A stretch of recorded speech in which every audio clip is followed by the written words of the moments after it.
Pessoal, boa tarde, tudo bem? Hoje, então, dentro da nossa sistemática aqui de trazermos novidades e estruturas relacionadas ao processo de trabalho, eu convidei a minha querida amiga e colega, Luciana. A Luciana, nós já tivemos algumas oportunidades de trabalhar junto, né, Luciana? Tanto na docência quanto na advocacia. Nem fala quanto tempo, Marta, não fala quanto Não, tempo. isso a gente pula, né, Lu? Enfim. E a Luciana vem desenvolvendo um trabalho muito bonito e bastante interessante na atualidade, que é a questão relacionada à negociação, né, e acesso à justiça e a associação que isso tudo tem com o processo. Então, Luciana, te passo a palavra para esclarecer aqui para o nosso público esses temas que são hoje tão importantes, tão modernos, tão presentes na nossa atualidade. Marta, primeiro, muito obrigada pelo convite. É sempre um prazer a gente conversar sobre o direito do trabalho, sobre o processo do trabalho. Fomos colegas um período na docência lá na Ritter, depois tu nos abandonou, nos deixou sozinha, lá me deixou sozinha para fazer aquelas bancas, né? Sempre de discussões tão ricas, né? Então, que bom estar aqui contigo, falar para os teus alunos.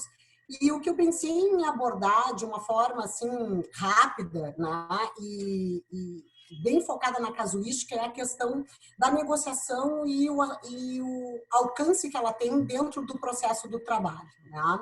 Só para contextualizar, eu sou advogada trabalhista já há 23 anos, né? Nós trabalhamos juntas, né, Marta, em algum tempo. Trabalhei durante 13 anos em Santa Maria, o resto da minha vida, da minha militância, digamos assim, é aqui em Porto Alegre, né? Vim de Pelotas recém-formada, fui para Santa Maria, voltei. Durante um tempo eu advoguei também na área civil, lá em Santa Maria, o meu escritório era focado tanto trabalhista quanto civil, mas desde que eu retornei a Porto Alegre em 2010, o meu único foco é o direito do trabalho e a justiça do trabalho, porque é a área que eu gosto de atuar. Muito bem, o que aconteceu? Em 2014, por uma questão bem pontual dentro da Uniriter lá, eu acabei participando de um curso de capacitação em mediação de conflitos, né? Porque nós tínhamos feito um convênio com o Tribunal de Justiça e os professores que fossem capacitados mediadores, através desse convênio com o Tribunal de Justiça, ministrariam as disciplinas de mediação na graduação, que ia entrar no currículo, né, como uma disciplina obrigatória no quinto semestre. Aí eu fui convidada a participar dessa capacitação e quando eu fui convidada a participar dessa capacitação, em 2014, eu disse para minha colega, isto não tem nenhuma aplicação com direito do trabalho, eu não sei o que eu estou fazendo aqui, eu não vou utilizar para a minha vida prática, tá? Porque o direito e o processo de trabalho, eles fazem tanto sentido academicamente para mim, porque eu atuo nessa área, tá? E ela dizia, Luciana, mas pensa bem, é uma nova realidade, olha os métodos adequados de resolução de conflitos e tal. E foi uma capacitação muito sofrida, porque eu não conseguia enxergar o conflito sobre uma outra ótica, uma outra forma de resolver o conflito, que não só a judicial, especialmente para quem é trabalhista, né, Marta? E trabalhou tanto tempo com contencioso de massa, era algo inimaginável. Então, eu passei 40 horas desse curso sofrendo absurdamente. Foi um horror o meu sofrimento. Mas me capacitei.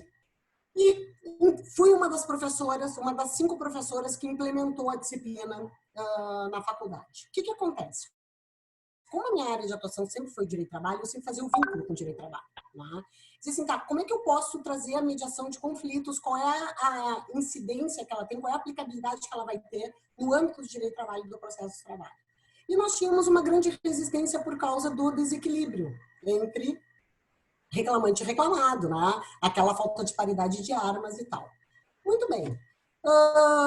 2015, 2016, 2017, eu comecei a aprofundar os meus estudos nessa matéria, fiz alguns cursos fora, fui fazer um curso em Toledo, uma pós-graduação só de mediação de conflitos, mas sempre me chamou muita questão a negociação pelo método de Harvard. Que a negociação pelo método de Harvard, né, ela traz quase que as mesmas ferramentas da mediação, mas a diferença é que não tem a figura do mediador, que é o terceiro imparcial que vai facilitar a comunicação. Me agradava muito o novo olhar do conflito, me agradava muito os elementos da negociação, que são 4, basicamente, né? Separar as pessoas do problema, tratar os reais interesses, criar opções e ter critérios de legitimidade para conseguir executar um bom acordo, né? E eu comecei a estudar e daqui a pouco, né, eu passei a ter, digamos assim, no atendimento que eu fazia de uma parte, seja para contestar ou para fazer uma petição inicial, o meu olhar daquele conflito já era diferente, entendesse? Então, algumas pessoas chegavam, eu tive um caso lá em 2016, mais ou menos, acho que foi, que eu já tinha passado por essa capacitação, eu tive uma questão no meu escritório de um autoempregado de uma multinacional, salário de 65 mil reais, Marta. Ficou 43 anos numa empresa. Ele saiu da empresa, o desacerto dele foi por 132 mil reais. As verbas rescisórias dele, no termo de rescisão de contrato, era 1.800.000. 1.800.000. Quando ele chegou no escritório e disse, olha, tem um desacerto no pagamento das férias, que era 132 mil, mas a senhora tem que entender que 132 mil para mim é troco. Eu disse, ai, querido, para ti é troco. Nisso a gente percebe que a grande maioria dos conflitos trabalhistas é muito mais associada ao sentimento, né, do término daquela relação do que propriamente uma estrutura de valores, né? Sim. Impressionante como fica claro numa situação como essa. Sim. Então, mas aqui esse caso para mim é tão representativo porque foi quando eu percebi que a minha chave estava virando na análise do conflito. Comecei a perceber. E ele trouxe uma narrativa e eu dizia para ele assim, mas será que na justiça o senhor vai ter o que o senhor quer? Porque ele estava tratando, quando ele fez a narrativa do descumprimento do contrato, era uma questão que tinha muito mais a ver com a falta de reconhecimento na saída do contrato do que com as parcelas propriamente ditas. E isso a justiça, num processo litigioso, né, como a gente conhece, a nossa estrutura não ia resolver. E eu pensei, bom, só um pouquinho, mas aqui tem uma brecha para trabalhar de uma forma diferente. Qual era a grande questão?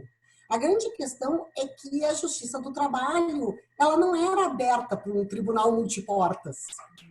Tá? Ela não tinha essa cultura, digamos assim. O meu filho aqui passou para me dar tchau. Tchau. Tchau. Ela não tinha essa cultura de uma negociação prévia mesmo, né? E tampouco eu tinha as ferramentas necessárias para entabular uma negociação prévia e chegar num acordo extrajudicial que sequer era a figura que existia ainda, porque isso foi pré-reforma reforma trabalhista em 2017. Muito bem, o que aconteceu com esse caso, propriamente dito? Nós fizemos uma reclamatória trabalhista, era uma reclamatória que girava em torno de mais ou menos 1 milhão e pouco, porque tinha algumas questões que diziam respeito à suspensão do contrato, se era diretor, se não era diretor, era um caso muito, assim, sui generis. E a ação foi proposta em São Leopoldo, acho. São Leopoldo ou Novo Hamburgo? São Leopoldo. E lá estava, na época, o doutor Rosil. Tá? Nós entramos com a ação, fomos para a audiência, e eu estou com uma pessoa que foi um diretor do Brasil, recebendo que não era nem salário, porque ele tinha um contrato de trabalho suspenso, né? Honorários de 65 mil reais, sentado com uma narrativa que já demonstrava o que era um subjacente, que tinha algo por trás, e eu caí com um juiz que teve a sensibilidade de perceber.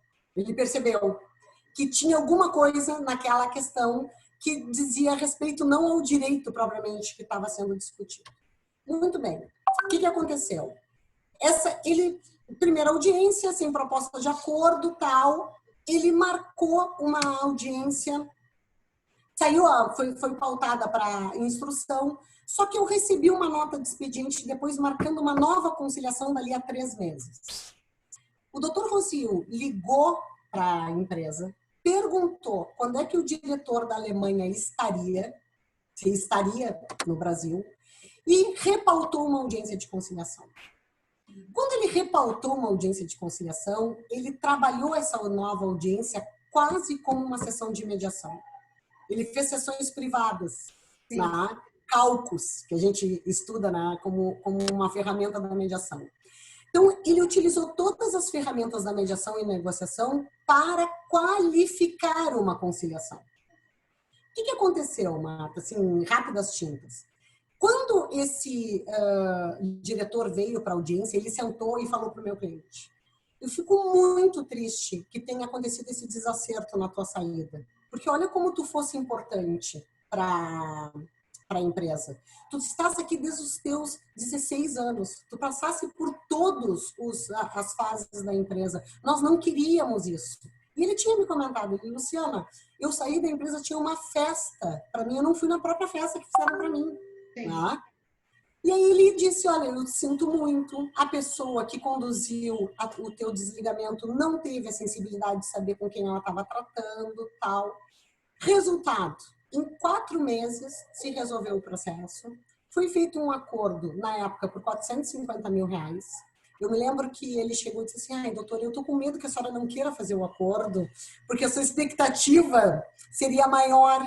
E eu disse: tá. Aí eu falei assim: mas, seu fulano, o senhor veja o seguinte, eu vou ganhar o meu percentual de honorários em cima do que o senhor está recebendo agora em 3 meses de processo. Em 3 meses de processo. Né? E nós fizemos o acordo. E ele saiu muito satisfeito. E eu já estava estudando, né? Já tinha, digamos assim, introjectado mais os elementos da negociação e da mediação, só que pós-reforma trabalhista é que eu comecei a pensar na utilização do método. Porque abre um grande flanco para a gente trabalhar, Marta, na questão de legitimar uma negociação prévia para a propositura do acordo extrajudicial. Sem dúvida. Né? Porque o que nós no âmbito do direito do trabalho, da justiça do trabalho, nós estamos acostumados? Nós estamos acostumados com essa negociação prévia nos dissídios coletivos, né? Exato. Então, isso já é familiarizado para os advogados que trabalham com essa questão. Eu nunca trabalhei em negociação de dissídio coletivo. Eu sempre trabalhei em dissídios individuais. Quando veio a reforma trabalhista e trouxe a figura do acordo extrajudicial, é claro, teve uma resistência do judiciário a dizer: vão me utilizar como um órgão homologador. Né? E eu pensei diferente. Eu pensei, bom, não, mas aqui vai abrir um flanco justamente para nós trabalharmos conflitos pontuais que poderão ser tratados de uma forma muito mais aprofundada, contemplando muito melhor as partes, né? E dando autonomia de vontade. É claro que dentro das, digamos assim, dentro das nossas correntes, a gente tem esse problema no direito do trabalho, né? Dessa dicotomia do empregado, do empregador, do advogado mais liberal, do advogado mais esquerdista. Me chamaram de é muito utópica, ideológica, tal. Eu digo, bom, mas eu vou começar a fazer isso mais especificamente. E o que aconteceu? Eu comecei a atender clientes e propor o método.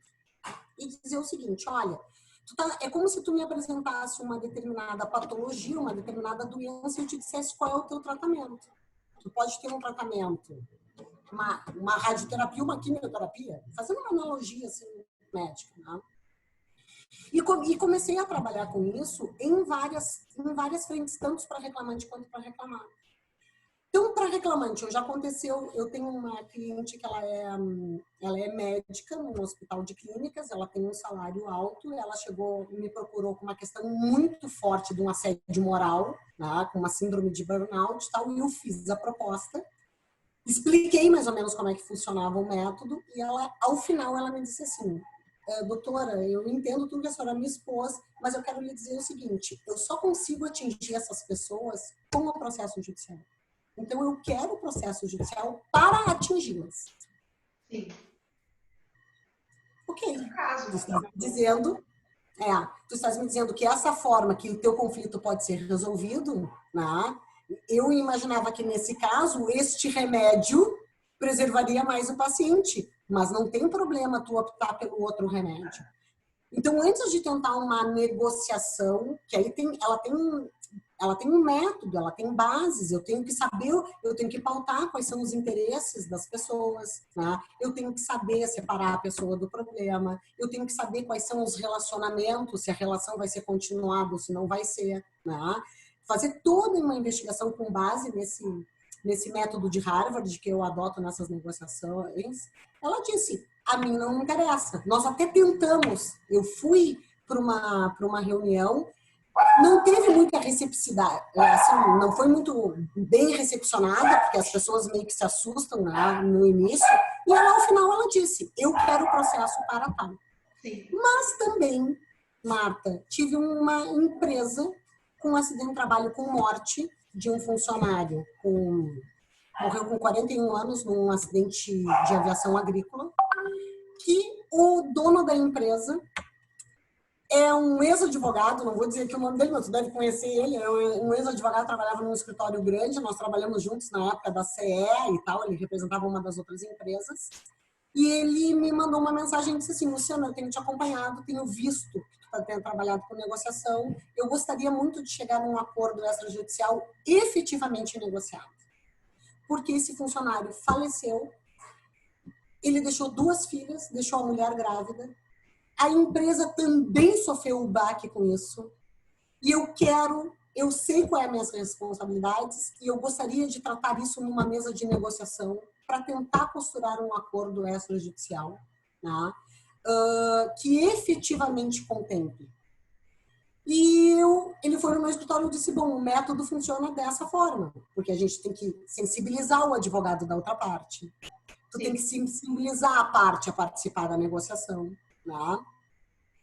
Tive um pouco de sorte no sentido de que o advogado da outra parte já era sensibilizado e aceitou participar da negociação. Claro, o advogado da outra parte demorou um pouco mais para sensibilizar o seu cliente, porque há toda uma certa... Tem uma desconfiança na questão do método, né? Na utilização do método.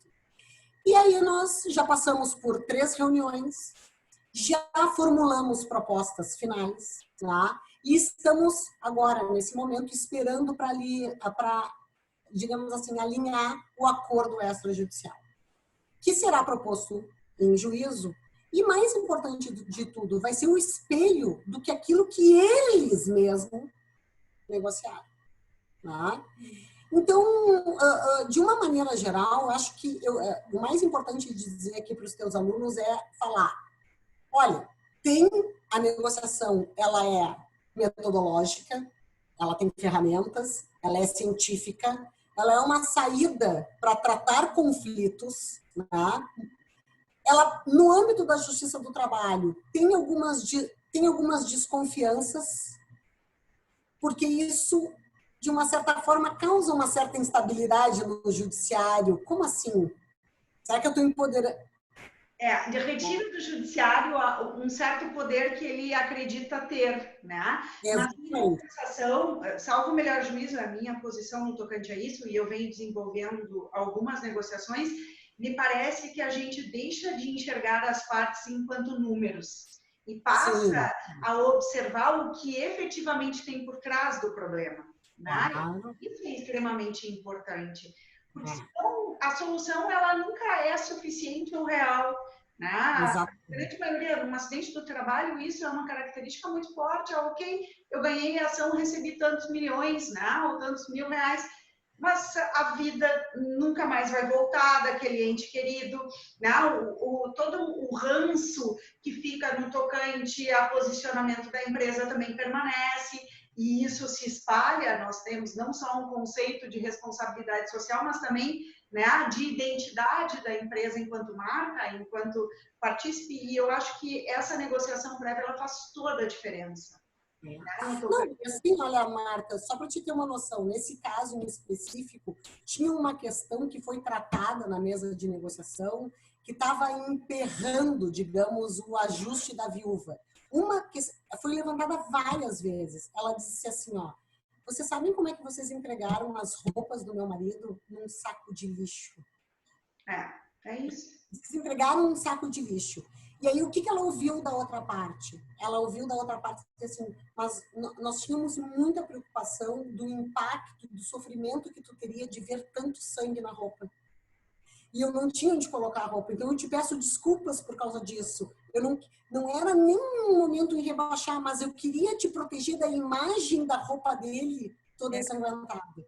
Isto deu uma guinada na negociação, num determinado momento, porque a outra parte ouviu, estava fazendo exercício de escutativa, que havia uma efetiva preocupação. Então, é uma questão que humaniza mais. Agora, é claro, né, Marta? Eu vou te dizer assim, ó, eu trabalhei em algumas, uma delas, uma negociação que eu estava representando, inclusive, o reclamante, era um contrato muito de longo tempo, também contra uma empresa de aviação agrícola. Nessa eu estava representando a empresa, numa outra eu estava representando o reclamante, e o reclamante também, o que motivou assim a reclamatória trabalhista é que ele tinha um vínculo com o dono da empresa que faleceu. A filha assumiu, foi fazer uma limpa nos contratos, ele se sentiu desprestigiado, veio buscar para a negociação, eu acabei conversando com ela, ele tinha uma expectativa e nós negociamos. Ela me trouxe documentos e me comprovou que, sei lá, ele era 50 mil, ele achava que era a diferença, e a diferença chegou de verbas rescisórias a 35 mil. Tá? Quando nós fizemos a petição e fomos para o judiciário, na época quem fez a audiência foi o Eduardo Vargas, o doutor Eduardo Vargas. O Eduardo Vargas, eu trabalhei com ele na Ubra, né?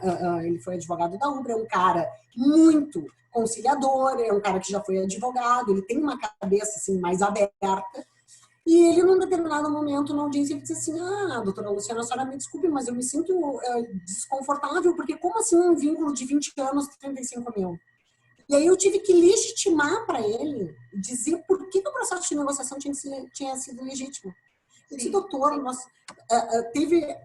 convocamos reuniões no escritório, o meu cliente participou, a cliente da doutora e a doutora participou, os documentos foram apresentados, nós tínhamos dúvida em relação a isso, isso e isso. E aí ele acaba colocando na ata que ele homologa o acordo porque os advogados informaram da legitimidade do processo de negociação.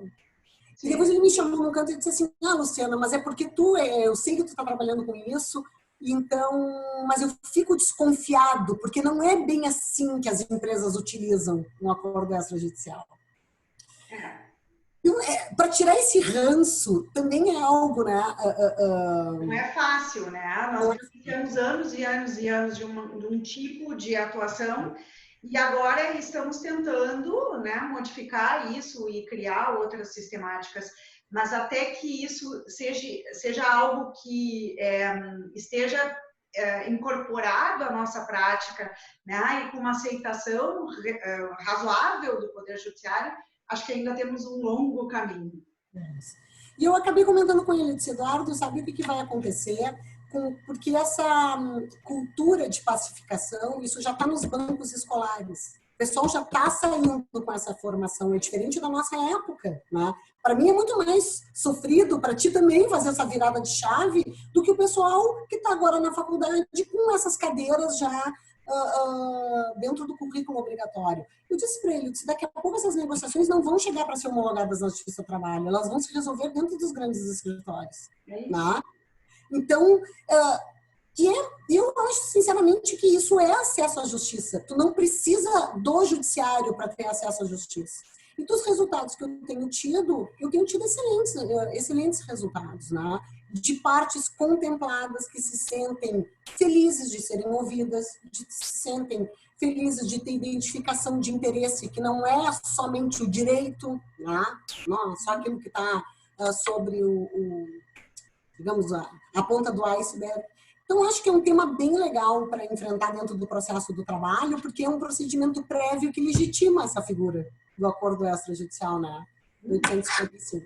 Então, não sei, eu acho que era essa a minha contribuição para a aula de hoje. Excelente, Luciana. É sempre bom te ouvir. Eu sei que tu tens trabalhado isso e com muita seriedade. Eu acho que esse é um fator extremamente importante, porque não é simplesmente tentar o acordo extrajudicial por si, mas é de fato compreender que essa ferramenta ela tem também técnica, ela tem etapas, ela precisa de uma seriedade extrema para que funcione, né, e seja razoável. Ela não é intuitiva tão somente, a gente tem que saber isso. Eu não vou fazer isso por intuição, eu sou bom negociador por intuição. Não, na verdade, são ferramentas que tu estuda para utilizar num determinado momento. Exato. Te agradeço muito, Luciana, por esse momento e espero que tenhamos outras oportunidades aqui para conversar. Tá bem. Muito Beijo. obrigada. Depois me conta se o pessoal gostou. Pode deixar. Tá?